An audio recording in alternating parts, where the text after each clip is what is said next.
The subtle shift started months ago. A new perfume, a dress that suddenly seemed too alluring for our quiet dinners, a phone that was never more than an arm's length away. It was like watching a stranger inhabit my wife Amy's skin. I tried talking to her, of course. Is everything okay? I'd ask, only to be met with an eye roll and a dismissive. Of course. Why wouldn't it be? The secret admirer started as a joke. Oh, someone sending me flowers at work, she'd say with a coy smile, batting her eyelashes. Isn't that funny? And foolish me, I'd laugh along. She'd go on to describe the notes, the anonymous gifts, always giggling like a schoolgirl, and I'd brush aside the unease that began to fester in my gut. I thought maybe, just maybe, she was trying to reignite some spark between us. I tried harder to be romantic, planned date nights, even bought a ridiculous bouquet of red roses. She thanked me politely, but her eyes still held that faraway gleam. The laughing, though, that really got to me. She'd talk about this admirer with a sort of breathless delight, a light in her eyes I hadn't seen in years. It wasn't playful anymore. It was conspiratorial. It made me feel like I was on the outside looking in, like I was some kind of joke. The nights became unbearable. She'd come to bed late, smelling faintly of something musky and unfamiliar. Her body always turned away from me. I'd lie awake, the silence in our bedroom as deafening as a gunshot, and I started to dread going home.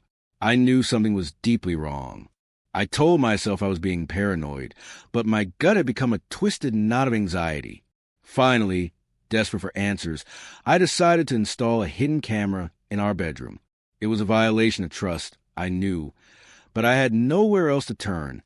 The first few nights were uneventful, just Amy sleeping or working late on her computer, or more often than not, just on her phone. The footage felt like proof of my own paranoia, proof that I was just being insecure. I almost deleted it, almost convinced myself that I'd let my fear get the better of me. Then came Thursday. I watched the video, my blood turning to ice. She wasn't alone. He was there, his face blurry in the low light, but his presence was unmistakable, and the laughter, that sickening, giddy laughter, it was the same as when she talked about her secret admirer. They were in my bed, using my sheets, sharing a cruel joke at my expense. The casual way they touched, the whispered words that I couldn't quite make out, it was all a horrifying parody of intimacy. I felt sick to my stomach, betrayed and violated in the deepest way possible. But underneath the pain, something else was rising, a cold, simmering rage. I didn't sleep that night. I replayed the video over and over. Every detail burned into my brain.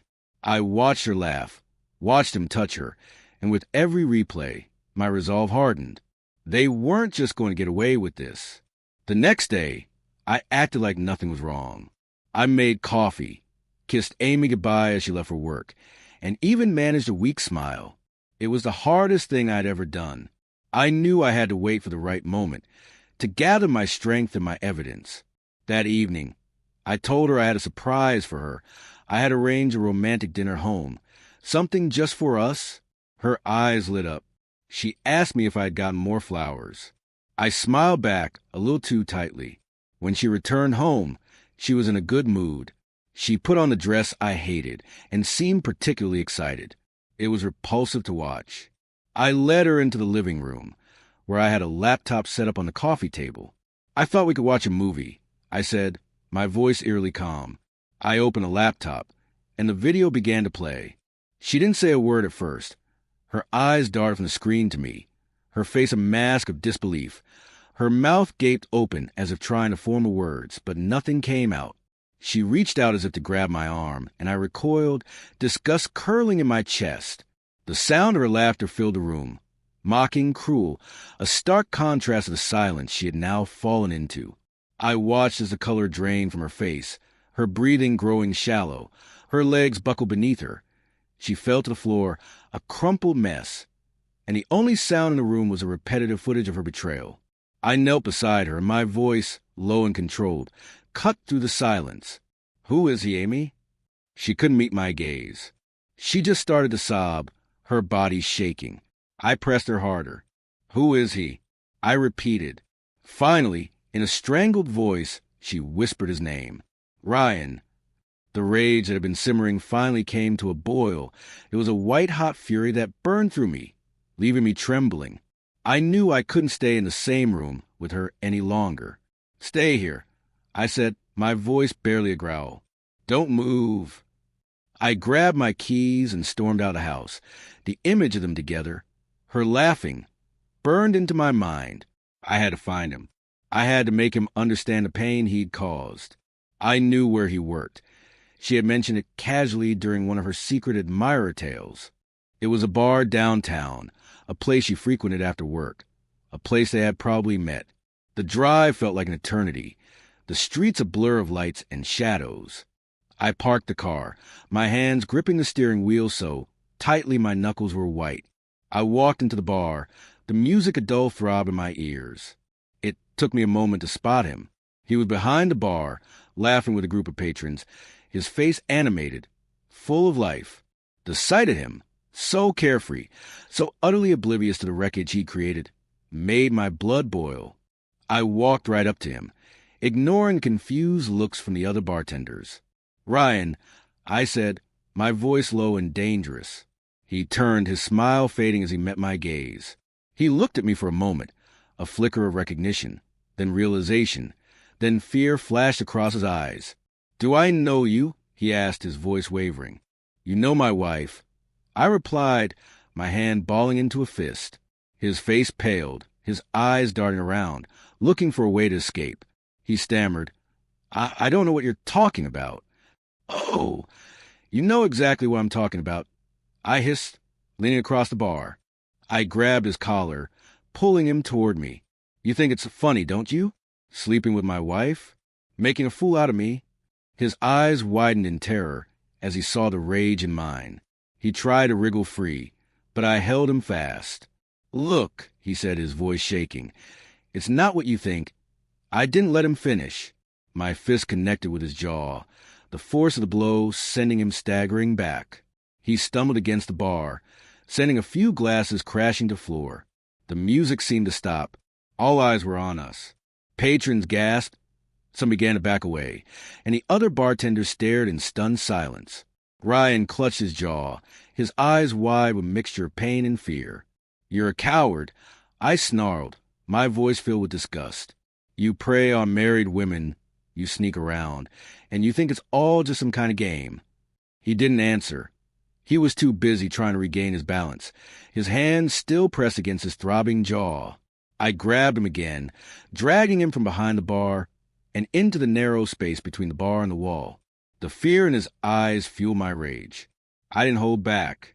I unleashed a flurry of punches, each blow landing with a sickening thud. He tried to cover his face, but I was relentless, my anger driving me forward. He crumpled to the floor, a whimpering mess, his hands raised in feeble defense. "This isn't even for me," I said, my voice tight with barely contained fury. "This is for the pain you caused my wife, for her betrayal." I could have kept going. I could have kept hitting him until he was unrecognizable, but something stopped me. Maybe it was a look of pure terror in his eyes. Maybe it was a realization of what I was becoming. But the rage began to recede, leaving behind a cold emptiness. I stood over him, panting, my knuckles aching, the echoes of my violence still ringing in the air. He lay there, a pathetic figure, his clothes rumpled, his face bruised and swollen. He looked broken, defeated, utterly devoid of the arrogance he had possessed just moments before. I turned and walked out of the bar, leaving him to pick up the pieces of his shattered pride. The world outside felt different, the air somehow fresher. The violence had purged from the rage, but the pain, the deep, goring pain of betrayal, still lingered. I went home to Amy. I found her still on the floor where I had left her. She was sobbing, her body ragged with tremors, the image of our shattered life playing out over and over again on a laptop screen.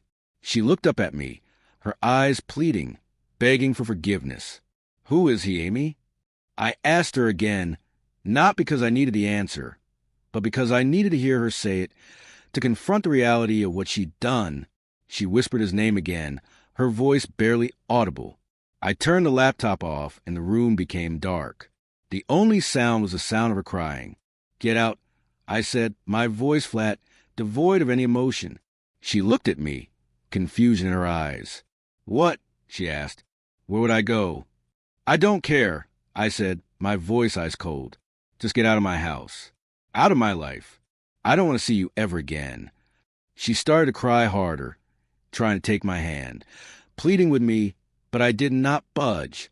I stood there, watching as she gathered her things, her movements jerky, panicked. I didn't help her. I didn't say a word as she walked out the door. I closed it behind her, the sound echoing through the now empty house. I was alone, truly alone, but I was free. The next few days were a blur of activity. I changed the locks, contacted a lawyer, and started the long process of untangling our lives. The support from friends and family was overwhelming. Their messages a lifeline in the sea of grief and anger. I was no longer the man who had been oblivious to his wife's betrayal. I was now someone they rallied around. The rumors about Ryan spread quickly. His actions had consequences. His reputation was ruined, and his job was gone. He was a pariah. His name whispered with disgust. He had lost everything. His world, as I had heard from a mutual acquaintance, had truly crashed down around him. I thought I would feel some sort of victory, some kind of satisfaction at his downfall, but all I felt was a strange emptiness. The revenge was satisfying, yes, but it didn't fill the void that had been left behind. I had won, but at what cost? The pain of Amy's betrayal still lingered, a constant reminder of the trust one had so willingly given and so carelessly broken. I knew it would take time to heal, to rebuild, and to learn to trust again. But for now, I was content knowing that I had stood up for myself, that I had refused to be a victim. I had faced the darkness, and in doing so, I had found a flicker of light. I was moving on. I was moving forward, alone, but finally free.